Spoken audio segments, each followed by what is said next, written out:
Alright, it's time for Pocket Roni. Today we're going to be talking about adding polynomials, but before I go into explaining any of that from lesson 20, I want to give you some background on where this comes from. Let's take the number 1,242. Everyone would agree that that would be 1,000 plus 200 plus 40 plus 2. Okay, now let's take 1,000. That would be 1 times 1,000 plus 2 times 100 plus 4 times 10 gives me my 40 plus 2 times 1 gives me my 2. This form is called expanded form.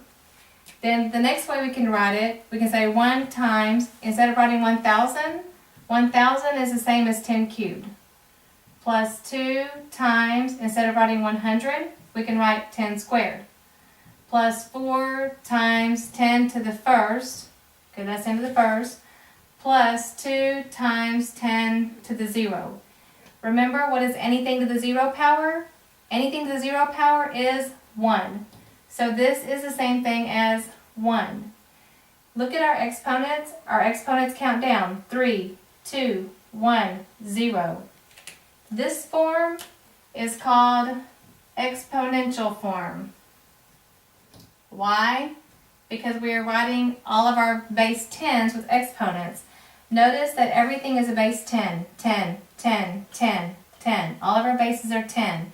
Our number system is called a base 10 number system. In the world of algebra, you use the base of x. You have already seen numbers and stuff like this. 2x plus 3. Here we have an exponent of 3 times 10 to the, or x to the 0. X to the 0 means 1. This is like 3 times 1. 3 times 1 is just 3, and that's how we get the whole number 3. This is 2 times x to the first. I'm going to erase this so we just see it's a whole number. If we want to keep adding to the left, just as in up here, our exponent on the 10 was 0, then our exponent went to 1, then the exponent went to the square. Here we might have, I'm just picking random coefficients, 4x squared. Then if I keep going to the left more, the next exponent on the 10 was cubed. So let's just say I'm going to have, I don't know, 7. Again, I'm picking random coefficients, cubed. If I kept going, then my next number would be 1x to the 4th. In the world of algebra, do you see how our exponents count down just as they did with the base 10? 4, 3, 2, 1, no x's. And in our world of base 10, you can only add 1,000 numbers to thousands, hundreds to hundreds, tens to tens, and then units to units. The same is true in the world of algebra. You can only add x to the fourth to x to the fourth, x cubes to x cubes, x squares to x squares, and x to the first, and whole numbers to whole numbers. I cannot, this is as simplified as it can get. I cannot add x's to whole numbers. I cannot add x squares to x's or x squares to x cubes. I cannot combine any of these terms, okay? A long term like this is called a polynomial. The word poly means many, and the word nomial means names, or if you want to think of terms. So this is many terms, many names, okay? What we're going to be working on right now is called trinomial. What do you think that would mean? 3 names or 3 terms, okay? If you look at 20C, number 3, we have 4x squared plus 8x plus 2, and we're going to add, and this is a trinomial because it's got 3 terms, 1, 2, 3.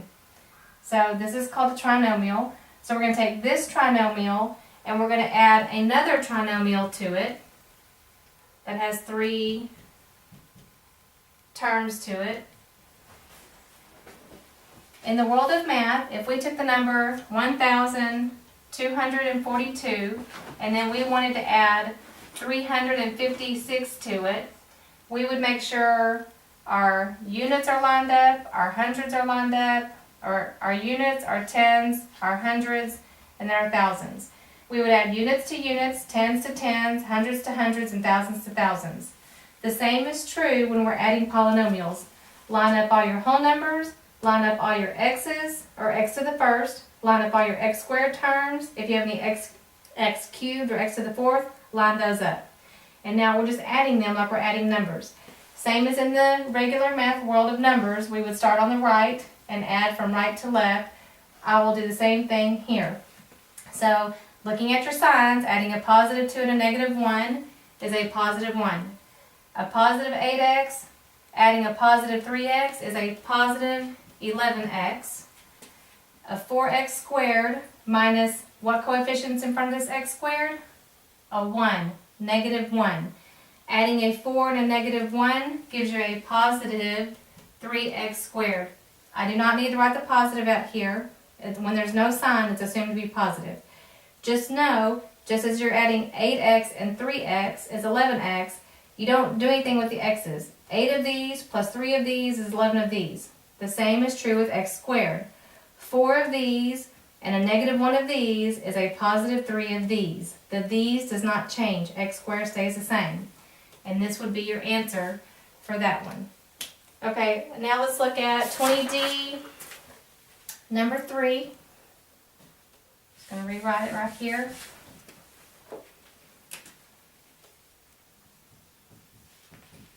You have x squared minus 10x minus 5. That's a trinomial, 1, 2, 3. You're going to add another trinomial, negative 2x squared minus x plus 14. Watch your signs. The sign in front of the number goes with the number. I want to make sure that all of my whole numbers are lined up, all my x's are lined up, and all my x squareds are lined up. A negative 5, remember I'm adding. This tells me out here I'm adding.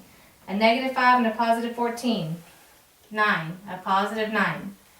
Have a negative 10x and a negative, what coefficient's in front of here? 1. I'm adding a negative 10 and a negative 1. I'm in debt negative 10 and I'm adding more debt of a negative 1. Okay, so a negative 10 and a negative 1 is a negative 11x. The sign in front of the number goes with the number. Now, what coefficient's in front of my x squared? 1. So I have a positive 1 and a negative 2. I'm adding, this tells me I'm adding. Positive 1 and negative 2 is a negative 1x squared. You don't have to write the 1, you can just say negative x squared. And then this would be your answer. You cannot combine anything more together than that. You cannot combine x squares to x's or x's to whole numbers. And that is your answer for adding those two trinomials.